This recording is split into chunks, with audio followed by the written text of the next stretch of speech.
प्रत्येक बातमी, प्रत्येक अपडेट MCR न्यूज घेऊन येत आहे राजकारण ते मनोरंजन, गुन्हेगारी ते शिक्षण, औद्योगिक जग ते खेळाच्या मैदानापर्यंतच्या सर्व महत्त्वाच्या घडामोडी. सर्वात आधी सर्वात अचूक माहितीसाठी पाहत रहा MCR न्यूज. जिथे नाही कोणी तिथे फक्त आम्ही. शब्दातील विद्रोह वर्तनाच्या शेतात जाती आणि धर्म होऊन उगवतो ते लोक विद्रोह द्रोही असतात. ते शोषण सत्ताकाचे विश्वासू चौकीदार असतात. शरद बाविस्कर, बजरंग बिहारी तिवारी, रतनलाल, ज्ञानेश महाराज अशा अनेक प्रज्ञावंत भावंडांना द्रोह दहनाच्या या जाहीर कार्यक्रमासाठी एकत्र गुंफल्याबद्दल किशोर ढमाले आणि त्यांच्या सर्व सहसैनिकांना धन्यवाद. विद्रोही साहित्य संमेलनाने बुद्ध, लोकायत, फुले आणि आंबेडकर या उजेड वाटेने चालत आलेला संविधानातील निर्णायक विद्रोह लोकांच्या वर्तनात प्रज्वलित करावा हीच सदिच्छा संयोजकासह सर्वच विद्रोही भावंडांना. जय संविधान, जय भीम, यशवंत मनोहर. यानंतर आपण या सत्राला सुरुवात करू. सर्वांचे हार्दिक हार्दिक स्वागत.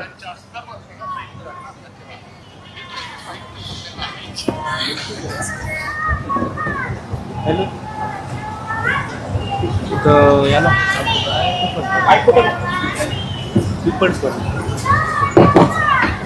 नाही घ्यायचंच नाही कार्यक्रम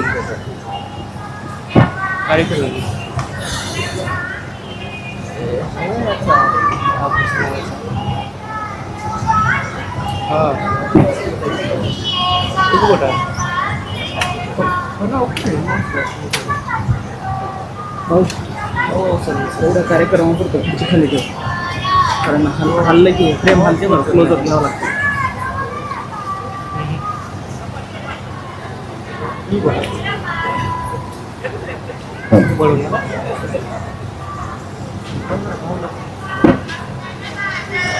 लावलो तुम्ही आता आताच लावलो होतो वाला. आपण कुठलीही औपचारिकता न बाळगता थेट मुलाखतीला सुरुवात करूया. लावून बघतो. या मंचावर उपस्थित विद्रोही सांस्कृतिक चळवळीच्या राज्याध्यक्ष प्राध्यापिका प्रतिमा परदेशी मॅडम, त्याचप्रमाणे स्वागताध्यक्ष राहुल प्रधान, माजी संमेलनाध्यक्ष डॉक्टर वासुदेव गुलाटे, या संयोजन समितीचे मुख्य संयोजक शिवाजीराव गावंडे आणि या परिसरातील अतिशय लोकसेवेला वाहिलेले डॉक्टर कुरसाळे साहेब हेही या मंचावर उपस्थित आहेत. मिलिंद शिंदे यांचं, आपल्या सगळ्यांचं आणि उपस्थित सर्वांचं मी हार्दिक हार्दिक स्वागत करतो. आणि कुठलाही वेळ न दवडता आपण थेट कार्यक्रमाला सुरुवात करूया. मी म्हणालो की मिलिंद शिंदे सिनेमा, नाट्य, मालिका याच्यामधून तुम्ही त्यांचा अभिनय पाहिलेला आहे, अनुभवलेला आहे. पण इथं जे आपण त्यांना आमंत्रित केलंय ते केवळ ते नाट्य अभिनेते आहेत, सिने अभिनेते आहेत म्हणून नाही, तर त्यांच्याकडे आणखी एक अतिशय महत्वाचा गुण आहे जो आपल्या या विद्रोही चळवळीशी बांधिलकी सांगणार आहे. ते म्हणजे ते अत्यंत संवेदनशील मनाचे लेखक आहेत. ते अतिशय संवेदनशील मनाचे कवी आहेत. असा एक कवी, लेखक, अभिनेता आपल्याशी संवाद साधणार आहे. त्यांची अनेक पुस्तकं आहेत, लेखणीच्या नथीतून आणि तिरिया हा नुकताच त्यांचा कविता संग्रह देखील प्रकाशित झालेला आहे. नटरंग सारखा सिनेमा असेल, जय भीम पॅन्थर असेल, जयंती असेल आणि सगळ्यात महत्वाचं म्हणजे आपण विसरू शकत नाही असा नॉट ओनली मिसेस राऊत असेल, बाबू बँड बाजा असेल, असे कितीतरी सिनेमा त्यांच्या नावावर आहेत आणि त्यांच्या अमिट अशा अभिनयाची छाप त्या चित्रपटांवर आहे. वादळवाट, अग्निहोत्र, तू तिथे मी, गंध फुलांचा गेला सांगून, देव माणूस, कितीतरी सिरियल्स आहेत. देव माणूस तर आपण पाहताच. तर असा एक अभिनेता आपल्याशी आज संवाद साधणारा मी मनापासून तुमचं स्वागत करतो सर. आता फार वेळ नाही की सिनेमा जे चेहरे असतात त्याच्याकडे पाहण्याची आपली एक वेगळी नजर असते, परंतु त्या चेहऱ्याच्या मागे एक माणूस असतो, एक संवेदनशील माणूस असतो. त्याचं एक स्वप्न असतं, त्याचं काही दुःख असतं, त्याचं काही जगणं असतं. हे जगणं आपण समजावून घेऊया.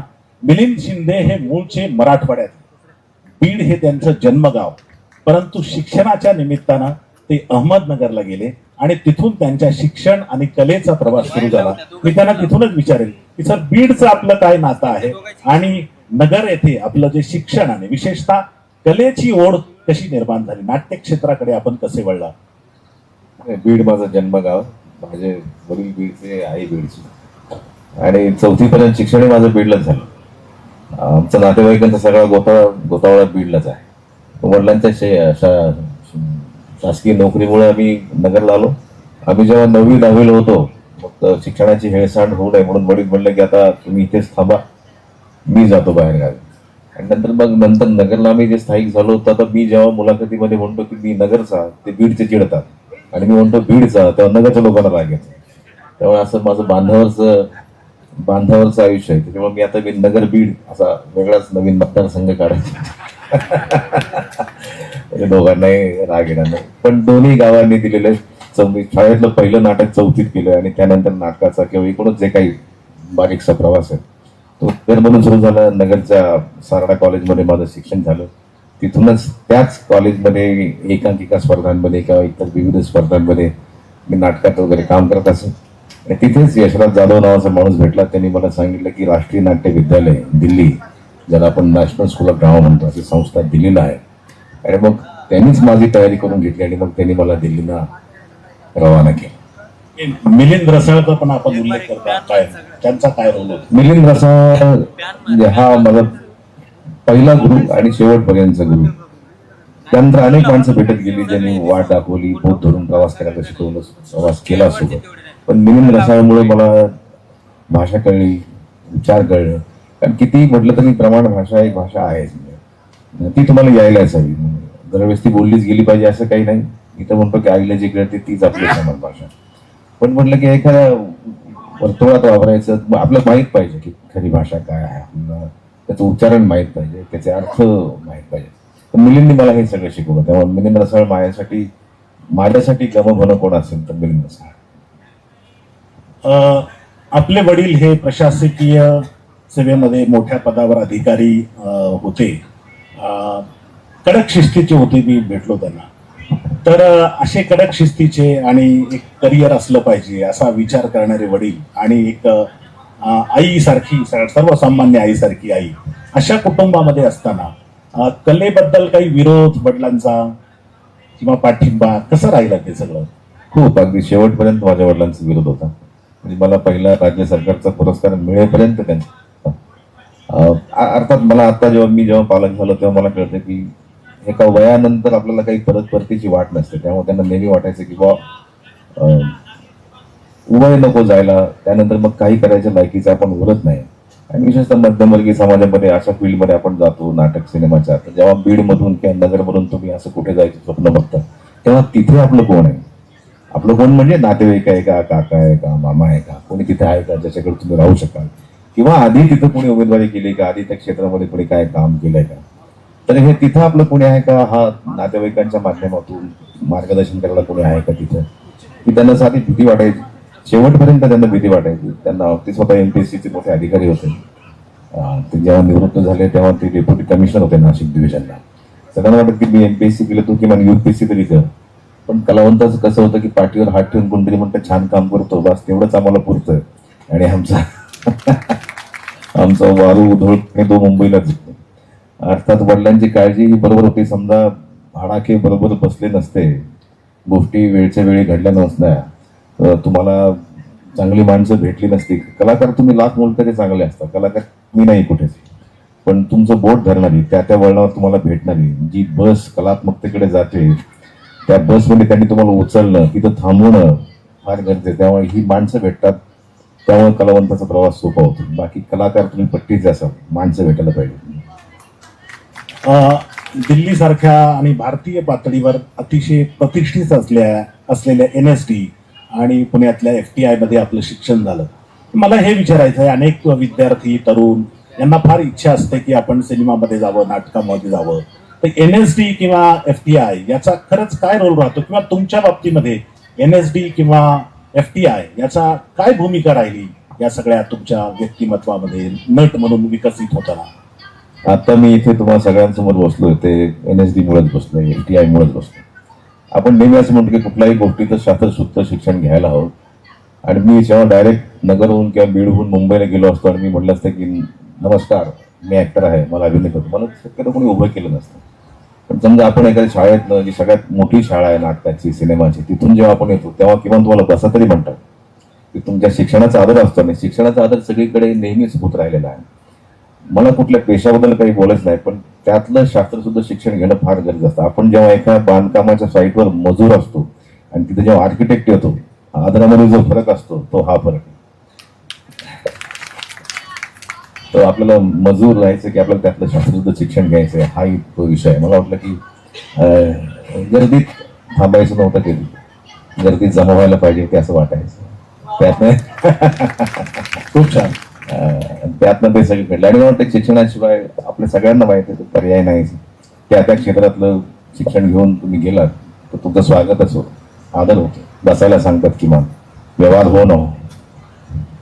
आपल्या आयुष्यामध्ये किंवा या कलेच्या क्षेत्रामध्ये अनेक चांगली माणसं भेटली ज्याचा उल्लेख आपण केला. तर गिरीश कर्नाड सारखे एक भारतीय पातळीवरचे आणि जागतिक पातळीवरचे नाटककार आणि अभिनेते यांनी तुम्हाला थेट फोन करून बोलून घेतलं होतं. तर तो काय किस्सा आहे? हे पुन्हा तेच आहे की त्या वळणावरती ती माणसं तुम्हाला भेटणं फार गरजेचं. माझी एक मैत्रीण ती बँगलोरची, कर्नाड साहेब बँगलोरचेच, कानडी भाषेत. तर ते एक सिनेमा करणार होते, कानूर की ठकुराणी, कानूर हेगडे, ती म्हणजे कानडी भाषेत. तर माझी मैत्रीण त्यांना फोटो दाखवायला गेली तिचे, तिच्यासोबत माझे काही फोटो होते. तर त्यांनी विचारलं की हा माणूस कोण आहे. त्या मुलीने बहुतेक मी कोण आहे ते सांगितलं असावं आणि मला काय काम येतं तेही सांगितलं असावं. त्यामुळे समजा त्या मुलीने सांगितलं असतं की याला काही येत नाही, कदाचित कर्नाड साहेबांनी मला फोन केलं नसतं. म्हणून मगाशी जे म्हटलं की चांगलं बोलणारी, तुमच्याबद्दल बरं बोलणारी माणसं असली, तुम्हाला हात देणारी माणसं असली, तुम्हाला तुमचं बोट धरून तुम्हाला सोबत चल म्हणणारी माणसं असली की सोपं होतं. मी नेहमी असं म्हणतो की माझा जो काही प्रवास झाला आहे ती ही जी माणसं वळणावळणाला उभी होती त्यांच्यामुळे झाला. गिरीश कर्नाडकडं मल्लिकाने शब्द टाकला, कर्नाड साहेबांनी मला बोलवलं, त्यांच्या सिनेमात काम दिलं. पुन्हा विषय तोच आहे. नट मी काय आहे मला माहित नाही, लोक चांगलं बोलतात त्यामुळे मी नाही. आता तीच मल्लिका जो मर्दानी सिनेमा आहे त्याच्यामधली खलनायकाची आहे ती आहे. नाही, आपल्या नाटकाच्या प्रवासामध्ये एक जे मैलाचा दगड आहे ते आहे झुलवा. हे झुलवा नाटक म्हणजे एक स्त्री पात्र करायचं आहे असं जे आहे, तर ते त्याच्यासाठी आपण काय तयारी केलेली आहे किंवा वामन केंद्रे यांचा जो परिस्पर्श त्या नाटकाला झालेला आहे त्या झुलवाबद्दल आम्हाला काही सांगा. वामन केंद्रे सरांचं नाव निघालं की झुलवाचा विषय आपसुकच येतो. आणि मी असं म्हणतो की बऱ्याच वेळा काही गोष्टींचे समानार्थी शब्द असतात, तर वामन केंद्रे समानार्थी शब्द काही विचारल्यात लोक झुलवा असं नाव घेतील. मीही तेच म्हणेन. कारण वामन केंद्रे सरांनी एक व्यथा, एक वेदना एवढ्या मोठ्या आंतरराष्ट्रीय पातळीवर नेली, त्याचा मला एक भाग बनता. त्यातला एक जोगती आहे, परसू जोगती, ती भूमिका मला करायची होती.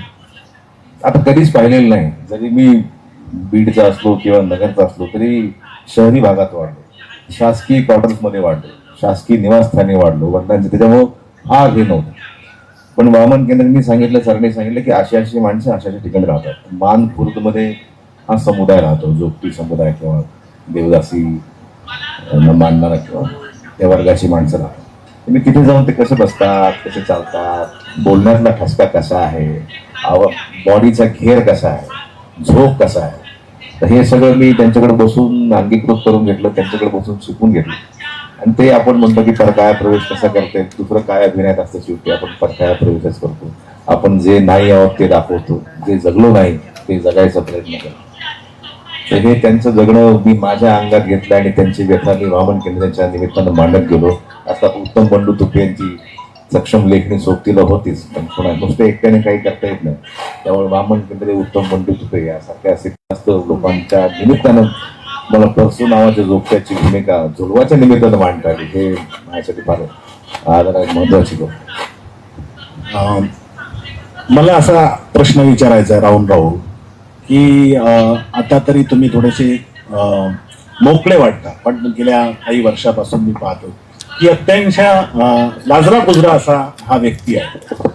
आणि तुम्हाला जेव्हा पडद्यावर यांचं दर्शन घडतं तेव्हा काहीतरी भयंकर खलनायक आणि ज्याची चीड यावी, भयंकर चीड यावी, किळस यावी असे असे रोल तुम्ही करता.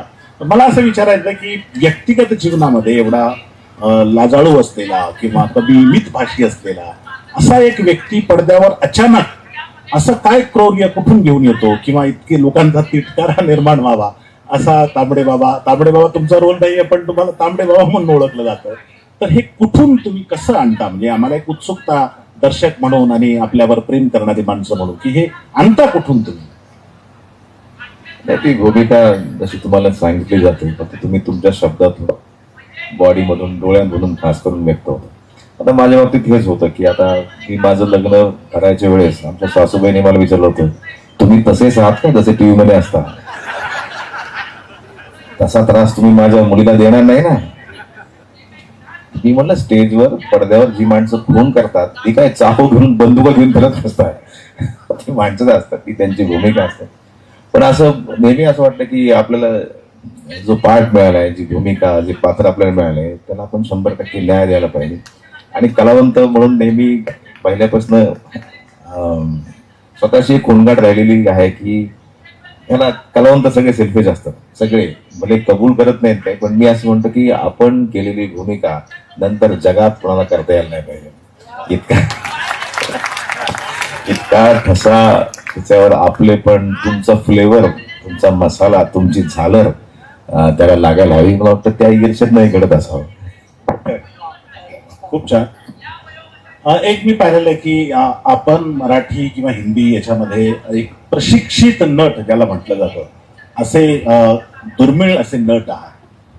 मला हे विचारायचं की भूमिका निवडताना तुमचे जे खूप चित्रपट जर पाहिले, जयंती सारखा असेल, जय भीम पॅन्थर मधले संवाद तर खूप लोक व्हायरल झालेले आहेत, आपलं भाषण, की ही जी संवेदनशीलता आहे ती तुमचं जे लेखन आहे, तुमचं वाचन आहे, याच्यातून ह्या सामाजिक भूमिका तुम्ही निवडता, त्याचं काय नातं आहे? या सामाजिक भूमिका इतर कलावंतापेक्षा तुम्ही जेव्हा मांडता तेव्हा त्याच्यामध्ये एक अधिक जिवंतपणा, अधिक प्रभावीपणा जाणवतो. हे का घडतं असं वाटतं तुम्हाला?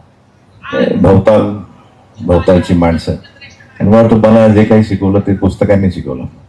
म्हणजे मला वाटतं मी 7वी 8वी असताना चोरून अक्कर माशी वाचलो होतो लिंबाळ्यांचं, बलूत, उपरा, गायकवाडांचं, उचल्या, जनार्दन वाघमारेंची काही पुस्तकं, पानतावडेंची काही पुस्तकं वाचणारे. नंतर मग जी आपसूक तुमच्या आयुष्यात येतातच. नाटकात वगैरे तुम्ही आलात की जी कुलकर्णी, शण्णा नवरे, अरविंद गोखले ही माणसं येतातच. नंतरच्या काळात, अलीकडच्या काळात राजन खान नावाचा माणूस आहे, नंतर अलीकडे ऋषिकेश गुप्ते नावाचा माणूस आहे, हे फार उज्ज्वल येतात. पण कलावंतासाठी हे फार मोठं भांडार असतं. आपण जेव्हा म्हणतो की गायक सकाळी रियाज करतो, सतारवादक सकाळी रियाज करतो, हार्मोनियम मला सकाळी रियाज करतो, बासरीवाला सकाळी रियाज करतो, नट काय रियाज करतात? मुळात नटांच्या मनात हा प्रश्न उद्भवतच नाही की नटांना रियाज करायचा असतो. आपल्याकडे जे गुण आहेत त्याला धार लावावी लागते, त्याला कानस लावावे लागते, त्याला रोज होम करावं लागतं. हे आपल्याकडनं होत नाही. तर माझं म्हणणं की पुस्तकं नटासाठीचा फार मोठा रियाज. पुस्तक की समजा आपण उदाहरणार्थ बघितलं की एखाद्या कथासंग्रहात 10 कविता आहेत आणि 10 कविता, एका कथासंग्रहात 10 कथा आहेत आणि 10 कथांमध्ये सरासरी 5 पात्र आहेत. जर मी तो कथासंग्रह वाचून संपवला तर 10 × 50 पात्र माझ्या भात्यात असतात. त्यांचा कधी कुठे कसा वापर करायचा हे तुमच्यावर अवलंबून आहे. पण हा भाता कायम भरलेला राहायला पाहिजे.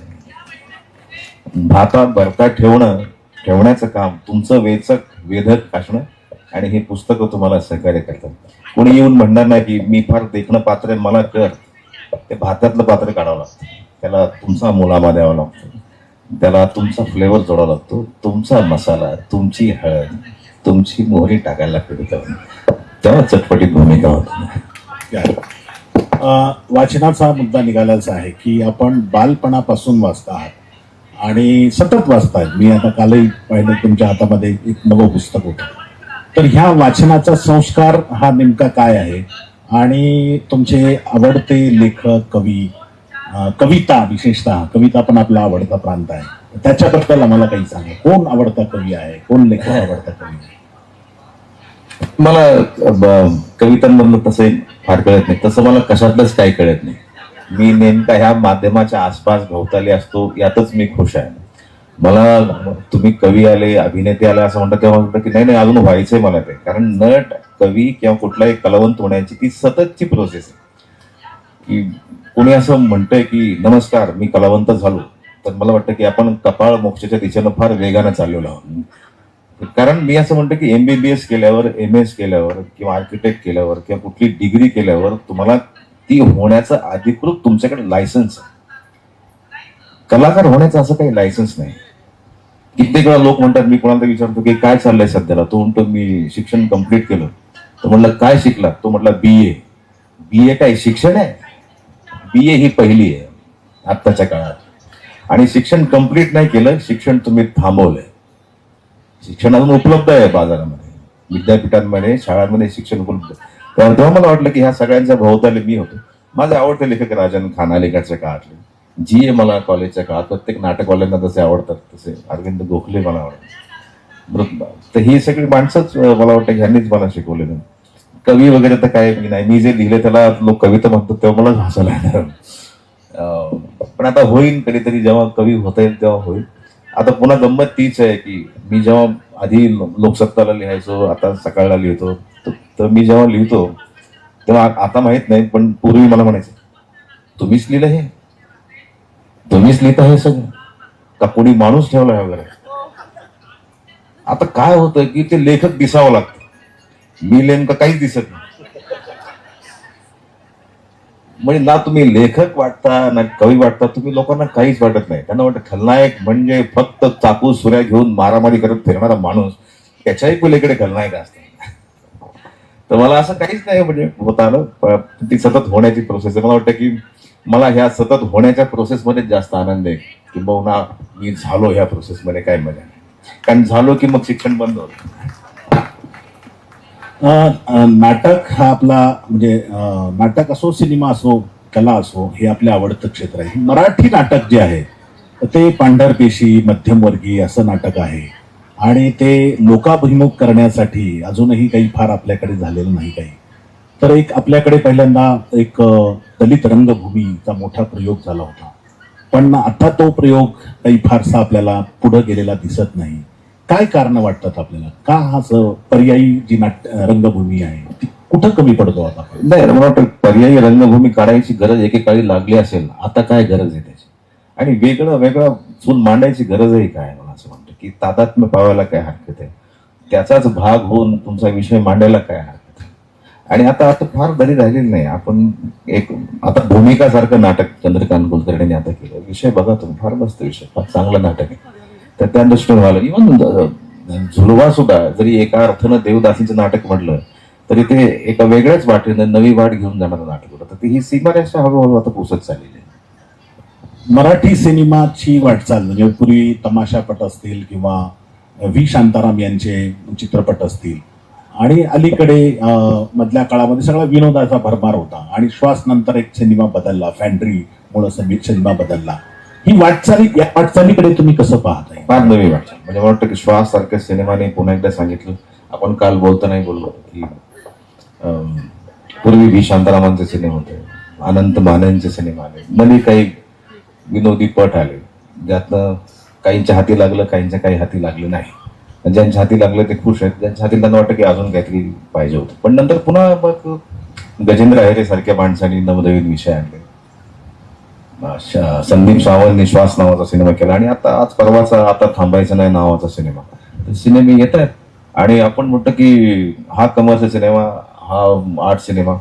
आपल्याकडे तर एक चांगला सिनेमा आणि वाईट सिनेमा असंच ठरावं. कमी पैशात कमी बजेटमध्ये बनवलेला आर्ट सिनेमा आणि खूप पैसे लावून बनवलेला कमर्शियल सिनेमा आहे, हे इतकं आपल्याला म्हणता येईल. पण एखादा कमर्शियल सिनेमा सुद्धा आर्ट हाऊस सिनेमा असू शकतो की, किंवा एखादा अतिशय कमी बजेटमध्ये बनवलेला सिनेमा खूप चालला तर त्याला काय म्हणाल तुम्ही? आर्ट हाऊस सिनेमा चालला की सिनेमा चालला? वाटतं की ह्या सगळ्या गोष्टी सिनेमा चालला म्हणजे का खूप बजेटचा आहे का कमी बजेटचा आहे. आणि अलीकडे लोकांची सांस्कृतिक भूक फार उजवी आहे. म्हणजे लोकांना असं की सासू बागीन, सून नागिन हे बघायला किती लोक जातील, त्याच्यापेक्षा एखादा आर्ट हाऊस सिनेमा. आपण मी म्हणतो की समजा 15-20 वर्षापूर्वी डुक्कर पकडणारा मुलगा सिनेमाचा हिरो होईल असं कोणी म्हटलं असं लोक हसले असते. पण आज दो चालणारा सिनेमा, अभिव्यक्ती बदलली, सांस्कृतिक रुची बदललेली आहे. आता तेव्हा नव्या वाटेत उजवं लक्षण आहे सिनेमाच्या बाबतीत अलीकडच्या काळात. नाही, साऊथकडे ज्या पद्धतीने पारंजित किंवा अन्य लोक किंवा जयभीम सारखा सिनेमा आलेला आहे, तर त्या तुलनेमध्ये मराठी सिनेमा किंवा तो तो जो प्रवाह साऊथमध्ये आहे त्या प्रवाहाकडे तुम्ही कसं पाहता आणि त्या तुलना मराठीशी करताना काय सांगाल तुम्ही? आपण बऱ्याच वेळा यावर चर्चा ऐकली आहे की साऊथमध्ये जे सिनेमे येतात ते सिनेमे बघायला सगळे साऊथचे लोक जातात. ऍडव्हान्स बुकिंगमध्ये मी एका कुठल्या तरी कारणानिमित्त गेलो होतो आणि आता तुम्ही हसा, मी सलूनमध्ये गेलो होतो दाढी करायला. अजूनही सलूनमध्ये गेले की तुमचं काय काम आहे इकडे असं लोक बघतात, दाढी करायची. तो म्हणे की मग तो सांगत होता कि पैसा नहीं है, वो नहीं है, अभी ये नहीं है, अभी ये कैसे का है, अभी वो बच्चों का पढ़ाई भी करने का है, अभी ये स्टॉल का भाड़ा भी भरने का है, अभी बहुत इंस्टॉलमेंट है, कर्जा लिया है, पैसा नहीं है, दुकान चलता नहीं है. त्याला म्हटलं की काला बघितलं का काला? तो म्हणला 4 बार देखा आहे. घरात एवढी व्यथा आहे, व्यवधान आहे, भाडं भरायचंय, मुलाचं शिक्षण आहे, पण त्याच्याकडं काला बघायला पैसे आहेत. तर हा घटना छोटीशी पण त्याची सांस्कृतिक रुची बघा किती. तसं आपल्याकडे होतं का? मराठी सिनेमा बघायला मराठीच माणसं जात नाही, हे आणखी एक आहे. अर्थात सिनेमाही कमी पडत असेल तो विषय आहे, पण मला वाटतं दोन्ही बाजूनी पहल व्हायला पाहिजे. दोन्ही बाजूनी जसं काही सिनेमा चांगला व्हायला हवा तसं तर आहेच आहे, पण सिनेमा बघणार प्रेक्षकही निर्माण व्हायला पाहिजे. तशी मनाची मशागत होणं फार गरजेचं आहे. मला वाटतं की दोन्ही साईडनी प्रयत्नपूर्वक त्या बाजूने पावलं टाकली गेली पाहिजे.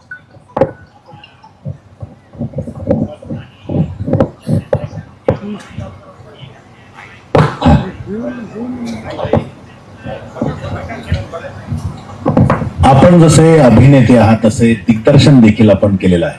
एक दिग्दर्शक म्हणून आणि नट म्हणून तर आपण काम केलंच, पण दिग्दर्शक म्हणून काय वेगळा रोल असतो आणि का वाटलं आपल्याला दिग्दर्शन करावं? आणि येणाऱ्या काळामध्ये आणखी काही दिग्दर्शनाचे काही असे प्रयोग आपण करणार आहात का? हा, माझ्या नगरच्या गावच्या लोकांना कधी विचारलं तर त्यांना म्हटलं की मिलिंद शिंदे चांगलं काम करतो. ते म्हणतात नाही, त्याला काय ऍक्टिंग विक्टिंग येत नाही, तो दिग्दर्शक चांगला आहे, असं त्यांचं मत आहे. तर मला असं वाटतं की काही गोष्टी तुमच्या कोपऱ्यात लपलेल्या असतात, मेंदूच्या डाव्या उजव्या कोपऱ्यात कुठे लपून राहिल्या असतात. तर त्या गोष्टी दुसऱ्या कुणाला सांगून त्या पडद्यावर आणण्यात असं वाटतं की एक मध्ये लॉस होईल. थेट आपण त्या सांगितलं तर किती बरं होईल, कारण ते एक हाती कार्यक्रम असेल, याची देही याची डोळा आपण ज्याला म्हणतो तसं होईल. तर अशा काही गोष्टी सांगण्यासाठी म्हणून तुम्हाला ती दिग्दर्शकाची खुर्ची घ्यावी लागते, त्यात बसावं लागतं. माझं दिग्दर्शक होणं हे त्यातून झालेलं आहे की मला एक गोष्ट सांगायची ती मला सांगू द्या. कारण मी तुम्हाला सांगायचं होतं म्हणणार की मला असं वाटतं, मला तसं वाटतं, मग त्याला फाटे फुटणार, त्यापेक्षा मी सांगतो. दुसरी गोष्ट, मराठीमध्ये दिग्दर्शक होणं म्हणजे काय? मराठीमध्ये दिग्दर्शक होणं म्हणजे जवळपास शिपायाचं काम. त्यांनीच आर्टिस्ट बघायचे, त्यांनीच लोकेशन बघायचे, त्यांनीच कलाकार गोळा करायचे, त्यांनीच करारबद्ध माणसं करायची, त्यांनीच व्यवहार बघायचे. खरं तर हे असं नाहीये. तो फक्त त्यातलं क्रिएटिव्ह भाग बघायला आलेला आहे, तेवढं त्याचं काम असतं. पण असं होत नाही. पण असं हिंदीमध्ये होतं, असं साऊथमध्ये होतं की तो स्पेशलाइज जॉब आहे. हे करताना मी हेही करीन, ते करताना मी दिग्दर्शनही करीन, असं होत नाही. पण मुळातच इंडस्ट्री छोटीशी आहे, त्याचं बजेट छोटंसं आहे, त्याचा आर्थिक आवाका मर्यादित आहे. त्यामुळं दिग्दर्शकाला production manager, makeup artist, negotiator सगळं व्हावं लागतं. त्यातून मग त्याला त्याच्या खऱ्या कलेकडे लक्ष द्यायला वेळ मिळतो की नाही ह्यावर चर्चा होऊ शकते. आता आपण थोडं कवितेकडे वळूया. मला म्हणजे अभिनेते म्हणून इतके आपण सकस आहात, आता यांना आवडत नाही की हे कवी आहेत म्हणणं, परंतु अतिशय वेगळ्या धाटणीच्या त्यांनी कविता लिहिलेल्या आहेत. त्याआधी मी असं विचारतो की तुम्हाला अशी गरज का वाटली? जसं दिग्दर्शक व्हावं वाटलं म्हणतात तसं कविता का लिहावं वाटली? आपल्याला एवढं कलेचं क्षेत्र असताना कवितेबद्दलची इतकी ओढ का, आणि स्वतः कविता लिहावी असं का वाटलं तुम्हाला? ह्या ज्या कविता आहेत, ज्या संग्रहात आहेत, त्या सगळ्या स्त्रियांसंबंधीच्या काही काही कविता आहेत. ह्या मला कुठे कुठे भेटलेल्या, प्रवासात, बस स्टँडवर, असं काही काही ऐकायचं. आपले कलावंत म्हणलं की आपलं एक कान चालू असतो. तर मला वाटायचं की ह्यांच्या मला कथा करायच्या. काहींच्या कथा होतील, काहींच्या कादंबऱ्या होतील, पण प्रांत आपला नाही, लिहिता येत नाही. आणि सगळ्यात महत्वाचं उशाशी असलेला आळस, त्या आळसाचं काय करायचं? मग त्या आळसाला थोडं अभिरून एक वेगळ्या मार्गाने म्हटलं की आपण कविता लिहू. ते छोट्या असतात. माझ्या त्या आळसातून त्या कादंबऱ्यांच्या त्या कथांच्या कविता झाल्या. अर्थात पुन्हा गंमत तीच आहे की आपण म्हणतो की काही कादंबऱ्या 10 ओळीत येतात त्याला कविता म्हणतात, काही कथा 3 ओळीत येतात त्याला कविता म्हणतात, काही वेदना 4 ओळीत येतात त्याला आपण हायकू म्हणतो. तर मला वाटतं की तेच अखंड कादंबरीचा अवकाश मला 10 ओळीत धरता आला, धरायचा प्रयत्न केला, ते माझ्याकडनं झालं असो, त्याला कविता असं नाव पडलं. तर ह्या सगळ्यात म्हटलं की हे अगदीच संपूर्णच आळस नको आपल्या उराशी यायला. शेवटी आपण जाताना काय इतकं सगळं होतं लिहिलंच नाही असं नको व्हायला, म्हणून ते मी कागदावर उतरवलं. मोहिनी कारणेंनी त्याला पुस्तक छापलं, त्याला कविता संग्रह लोक म्हणतात, म्हणून त्या कविता.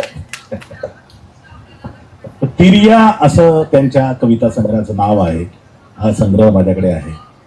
या कविता संग्रहाचं एक वैशिष्ट्य असं आहे की स्त्रीच्या मनात काय आहे, ती काय विचार करते, तिला काय दुःख होतं, अशी कल्पना करून ह्या कविता लिहिलेल्या आहेत. म्हणजे याचे कर्ता करविता जरी मिलिंद शिंदे असले तरी त्यांचं जे दुःख आहे ते स्त्रियांचं दुःख आहे. ती शहरातली असेल, मध्यमवर्गीय असेल, म्हातारी असेल, तरुण मुलगी असेल, आणि आजचं जे एक या भांडवली बाजारू असं जे काही समाज वास्तव आलेलं आहे, त्याच्यामुळं माणसाचं जे जगणं आहे, स्त्री पुरुष संबंध आहे, याच्यामध्ये किती ताणतणाव आहेत, किंवा आपण जे गोष्टी बोलत नाही त्याच्या खाली कितीतरी दबलेल्या वेदना, अश्रू आहेत, याची कहाणी या कविता सांगतात.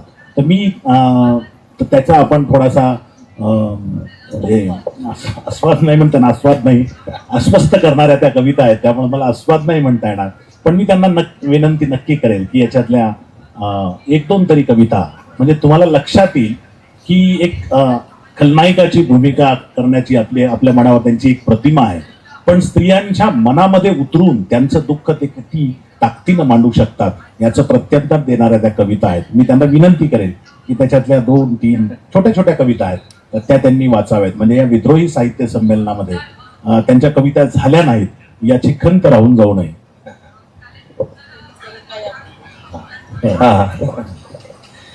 एक 2 ऐकवतो. अर्थात मी नट जेवढा वाईट आहे त्याहून कविता वाचणार आहे, त्यामुळे तुम्ही फक्त मला समजून घ्या. मी रोज नटायचे. कॉर्पोरेट सेक्टरमध्ये काम करताना मला जरा नटून नेटनेटकं राहावं लागायचं, चांगले चांगले कपडे दिखारी करायचे, रोज नटायचे. ड्रेसिंग टेबल जवळ नवळा यायचा आणि म्हणायचा, इतकी नटतेस कोणाच्या प्रेमात तर नाही ना, रोज इतकी नटून जातेस, थटून जातेस, कोणाच्या प्रेमात तर नाही ना पडलीस. मी गप्प बसायचे, विषय टाळायचे. पुन्हा 4-8 दिवसांनी मी अशीच नटायचे, थटायचे, चांगले कपडे घालायचे. पुन्हा तो ड्रेसिंग टेबल जवळ यायचा, म्हणायचा, इतकी सजून जातेस, नटतेस, कोणाच्या प्रेमात तर नाही ना पडलीस. मी दुर्लक्ष करायचं. पुन्हा 8-10 दिवसांनी पुन्हा ड्रेसिंग टेबल जवळ रेंगाळायचा, मनात चिकीचा तीच, डोळ्यात चिकीचा तीच. पुन्हा म्हणायचं, इतकी नटतेस, सत्तेस, कोणाच्या प्रेमात तर नाही ना पडलीस. एक दिवस न राहून म्हणाले, पडले की सांगेन. परत आलाच नाही ड्रेसिंग टेबल कडे. वा वा, दुसरी एक छोटीशी कविता आहे, तो म्हणतो की बागायतदार म्हणाला, नवऱ्याला सोड, लग्न करतो तुझ्याशी. बागायतदार म्हणाला, नवऱ्याला सोड, लग्न करतो तुझ्याशी. त्याच्यावर भाळून नवऱ्याला सोडलं. सोडताना पहिल्या नवऱ्याचं एक पोरगा होतं माझ्याकडे. तो म्हटला, काही काळजी करू नको, माझ्याकडे 4 एकर शेती, बागायती, 2 एकर तुझ्या पोराच नावावर करतो. लग्न केलं, भाळले. लग्न नाही झालं, भाळले त्याच्यावर. आज माझा 16 वर्षाचा मुलगा म्हणतो, आई बागायतदार तुझ्याशी लग्न कधी करणार. एक वयस्कर बाई त्या म्हणतात की वय झालं ते म्हणतात की माझं वय 60 आहे, माझं वय 60 आहे, अजून ढग आहे, पुढे जग आहे.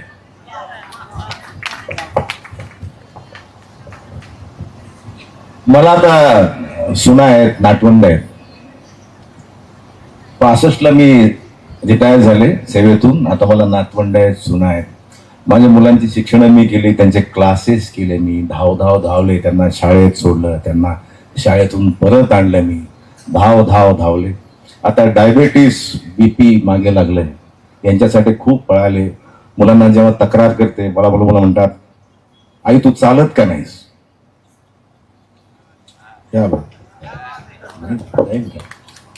नाही तर असं काहीतरी आहे. अजून अजून अजून मला एवढ्याच पाठ होत आहे.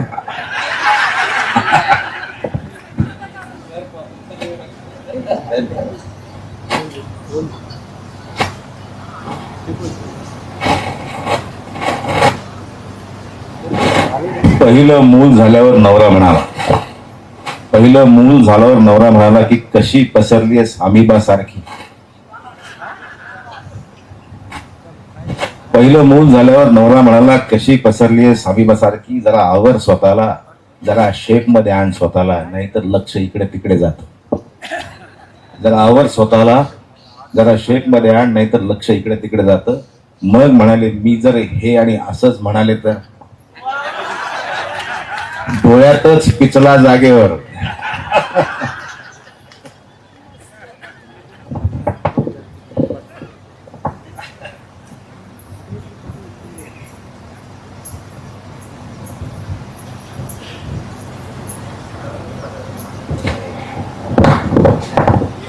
रात्र म्हणजे त्याचा उत्सव, रात्र म्हणजे त्याचा उत्सव, सुट्टीचा दिवस म्हणजेही तेच.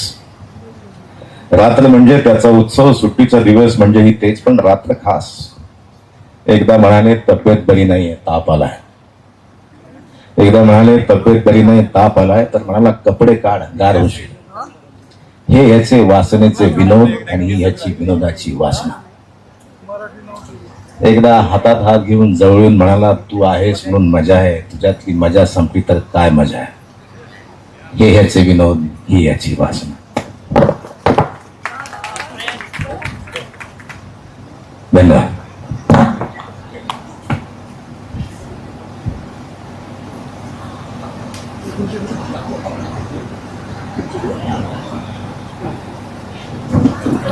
हॅलो, वासुदेव मुलाटे सर 2 प्रश्न विचारू इच्छित आहेत. मी त्यांना विनंती करतो की त्यांनी विचारा. हा वासुदेव मुलाटेचा आगाऊपणा आहे. 2 संवादकामध्ये तिसऱ्यांदा मी बसलो आगंतुकपणे. मिलिंद, तुम्ही आत्ता असं म्हणालात की डुक्कर पकडण्यासारखा चित्रपट लोक आता पाहू लागलेले आहेत आणि हे अभिरुची बदलण्याचं कारण आहे असं तुम्ही सांगितलेलं आहे. ही अभिरुची नेमकी का बदलू लागली आता, याचा काही एक संवेदनशील नट म्हणून आणि संवेदनशील कवी म्हणून काही विचार करताय का?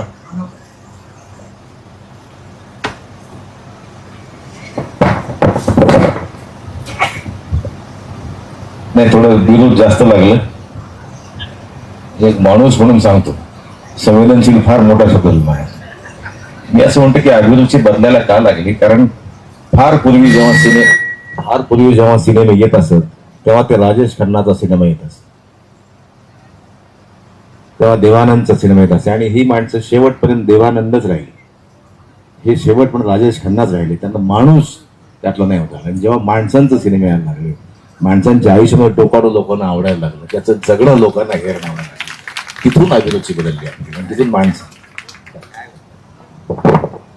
तिथूनच माणसाचं जगणं बघायला आवडायला लागलं. की जी माणसं कधीच आली नाहीत, ज्यांचं जगणं आपण पाहिलं नाही, ज्यांच्यावर सिनेमा पूर्वी फक्त हिरोचा सिनेमा व्हायचा, त्याच्याभोवतीच कथानक मुकली जायची. आता सामान्य माणसं सिनेमाचं हिरो झालेले आहेत आणि त्यांचं आयुष्य लोकांना बघायला आवडतं, म्हणून अभिरुची बदलते. आता आपण शेवटाकडे येऊया, कारण आणखी बरेच सत्र शिल्लक आहेत. मी असं 2 प्रश्न फक्त शेवटचे विचारेल आपल्याला, की सिनेमा आणि नाटकामध्ये येऊ इच्छाणारी खूप तरुणी आहेत, हे सगळं जग पाहता आणि आपल्याला ती खास ऐकायला देखील आलेली आहेत. तर मी आपल्याला प्रश्न विचारेल की हे सिनेमा नाट्य जितकं झगमगाट जितकं आहे, तर त्याच्या पाठीमागे जे परिश्रम आहे, तर तुम्ही या तरुणींना या 20-25 वर्षाचा जो आपला प्रवास आहे, संघर्ष आहे, त्या संघर्षातून काय सांगाल? नाही, त्या क्षेत्रात जायचं असेल तर आपण त्या क्षेत्रातला अभ्यास करून स्वतःला तावून सुलाखून, जरी तुम्हाला कोणा MA NSD करता नाही आलं तरी कुठल्याही जाणकार माणसाच्या हाताखाली एक अगदी गुरुकुल पद्धतीनं शिक्षण घेतलं किंवा त्याच्या हाताखाली काम केलं, त्यांच्या तालमीत तयार झाला तरी चालण्यासारखं आहे. पण शिक्षण घेतलं ना की एक डिग्री येते, एक त्याला राजमान्यता येते.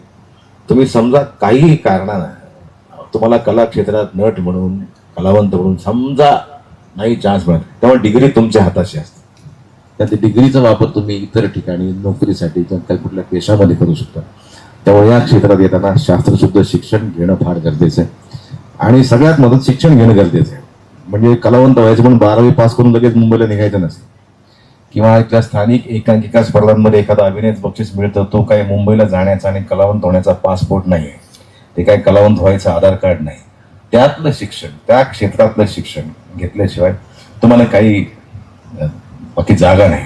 त्यातलं शिक्षण घेणं फार गरजेचं आहे. आणि शेवटचा प्रश्न की 20वे विद्रोही मराठी साहित्य संमेलन हे इथं नांदेड नगरीमध्ये संपन्न होत आहे. राजा ढाले साहित्य नगरी, सदाशिवराव पाटील क्रीडा संकुल मैदान, सायन्स कॉलेज नांदेड या मंडपाला नाव फुले शाहू आंबेडकर मंडप, आणि ज्या मंचावर हा कार्यक्रम होत आहे तो सावित्रीबाई फुले यांच्या नावाचा मंच आहे. तर या संमेलनामध्ये येऊन आपण बुक स्टॉल्स वगैरे पाहिले, हा सगळा अनुभव इथे घेतला. तर या संमेलनाबद्दल आपलं आपलं आपलं मत काय आहे, भूमिका काय आहे, आणि या संमेलनाप्रती हा जो एक विद्रोहाचा जागर आपण मांडलेला आहे याबद्दल आपण काय सांगाल? काय आपली अनुभव राहिला? इतके सगळे जाणकार मंचावर बसलेले आहेत. पण एक असतं, मला नेहमी असं वाटायचं की पूर्वी कॉलेजमध्ये असताना कशाला पाहिजे संमेलन आहे, कशाला घेतात नाट्य संमेलन, साहित्य संमेलन कसं घेतात. जसं जसं वर्ग शिकत गेलो तसं कळलं की नाही नाही, ही जागा आहे, इथं विचारांची देवाणघेवाण संवाद साधण्याची जागा आहे, मतं मांडायची, मतांतर मांडायची जागा आहे, वहपो करण्याची जागा आहे, कोणी काही नवीन वाचलं ते शेअर करण्याची जागा आहे. आणि मला वाटतं की त्यातून आपण एक समाज म्हणून पुढे जाण्याची जागा आहे. तर मला संमेलन पूर्वी मी ह्याला थोडा हे करत असे, पण अलीकडे मागच्या 15 वर्ष मला वाटतं की हे फार घडणं गरजेचं आहे. ही विचारांची फार मोठी देवाणघेवाण आणि हे सतत चालू राहायला हवे. धन्यवाद. धन्यवाद. ही मुलाखत संपूच नाही, खूप प्रश्न होते, परंतु वेळेची मर्यादा आहे. आपल्याला 30 मिनिटं दिलेले होते, आपण 40-45 मिनिटं घेतलेली आहेत, अधिकचे घेतलेले आहेत. मिलिंद शिंदे सर एवढा प्रवास करून नांदेड नगरीमध्ये आले आणि त्यांनी आपल्याशी संवाद साधला. त्याबद्दल या संयोजन समितीच्या वतीनं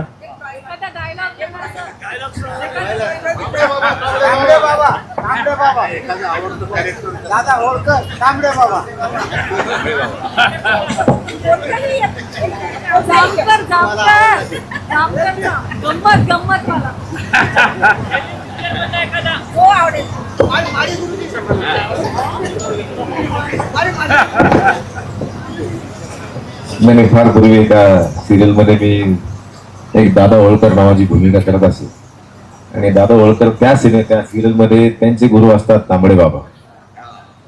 तर त्यांना उद्देशून ते गीत गात असत. ते एक महत्वाचा पैलू राहिला की मिलिंद शिंदे हे चांगले वादक आहेत आणि सगळ्यात महत्वाचे गायक आहेत. मी विसरलो, सॉरी. आणि त्यांचं पद्मिनी धाम हे जे नाटक आहे त्या नाटकामध्ये खलनायक असून ते गाणे गातात आणि ते प्रेक्षकांना फार भावतं. आणि त्यांनी मला सांगितलं की ते दर नाटकाच्या प्रयोगामध्ये वेगळं गाणं म्हणायचे. आणि म्हणून मी विनंती करेल की ते गाणं त्यांनी वेगवेगळ्या पद्धतीचे जे आहेत ते म्हणावेत. आणि सगळ्यांचं जे म्हणणं आहे डायलॉग, तर ते डायलॉग म्हणतील, पण त्यांनी गाणं पण म्हणावं, कारण खूप चांगला आवाज आहे, वेगळा आवाज आहे आणि त्यांचं सादरीकरण भन्नाट आहे. गोणारकरांनी फारच कौतुक केलं माझं. या आवाजात कोणी वेगळा आवाज म्हणत असेल तर काय करावं. तर त्या तू तिथे मी या मालिकेमध्ये दादा होळकर त्यांचे गुरु तांबडे बाबा यांना अर्जव करत असत. मी त्याला चिंतन गीत असं नाव दिलं होतं. तर त्यातल्या काही ओळी जशा आठवतील तशा तुमच्यासमोर. तुम्हारी शरण में तांबडे बाबा, जास्त नका देऊ इकडे. तुम्हारी शरण में तांबडे बाबा, मेरे बाबा तांबडे बाबा, नयन तुम्हारे दर्पण मेरा, चरण तुम्हारे मन अर्पण मेरा, अब तो दर्शन दे दो बाबा, अब तो दर्शन दे दो बाबा, दे दो बाबा तुम्हारे शरण में.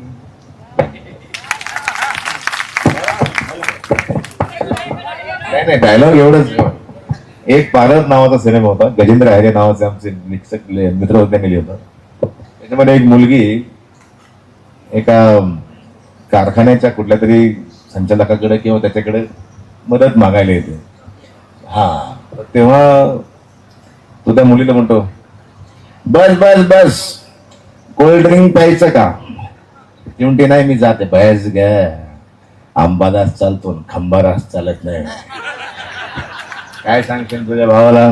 गेस्ट हाऊसला गेलो ते अंबादासला भेटायला, मध्येच बाबा भेटला, लागला रेटायला. तो काय करेल? सगळं माझ्या याच्यावर चालतं. अंबादास माझ्याशिवाय अंबादासचं पान हलत नाही. ते काय करणार आहे? तो काय म्हणेन, मी तुमचे लफडे सोडू की माझं राजकारण करू? काय होत नाही. धन्यवाद.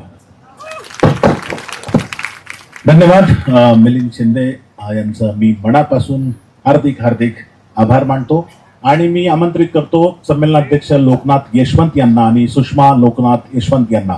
त्यांच्या पुस्तकाचं प्रकाशन होणार आहे. बघा, एक 5 मिनिटं. लोकनाथ यशवंत आणि सुषमा लोकनाथ यशवंत यांच्या नुकत्याच प्रकाशित झालेला हे असं होणारच होतं या पुस्तकाचं प्रकाशन होणार आहे. आणि महत्वाचं म्हणजे की कालपासून आपण जे म्हणालो की कवीची पत्नी होणं ही सोपी गोष्ट नाही, तर गेल्या 2, 3, 4 दशकापासून त्यांना त्या सांभाळत आहेत आणि त्यांनी अशी इच्छा व्यक्त केली की या पुस्तकाचं प्रकाशन सुषमा लोकनाथ यशवंत यांच्याच हस्ते व्हावं. आणि हा मोठा सन्मान आहे, ही कृतज्ञता पण आहे. आणि म्हणून मी विनंती करतो सुषमा लोकनाथ यशवंत यांना, मॅडम पुढे या, की मॅडमच्या हस्ते लोकनाथ यशवंत यांच्या हे तर होणारच होतं या नव्या कविता संग्रहाचं प्रकाशन व्हावं. जोरदार टाळ्या वाजवा आपण. कवीच्या पुस्तकाचं प्रकाशन कवीची पत्नी यांच्या हस्ते होते आहे. हाही एक वेगळ्या पद्धतीचा प्रोटेस्ट आहे, प्रतिकार आहे, विद्रोह आहे.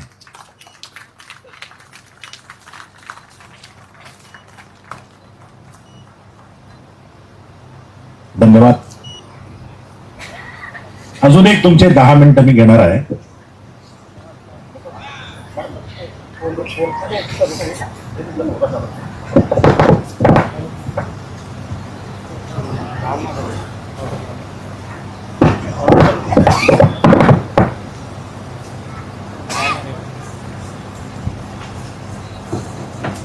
मी 10 मिनिटं आपले मी घेणार आहे. काल स्वागताध्यक्ष राहुल प्रधान यांनी एक लिखित भाषण आपल्याला दिलेलं होतं. ते त्याच्यातला काही भाग त्यांनी वाचला नाही.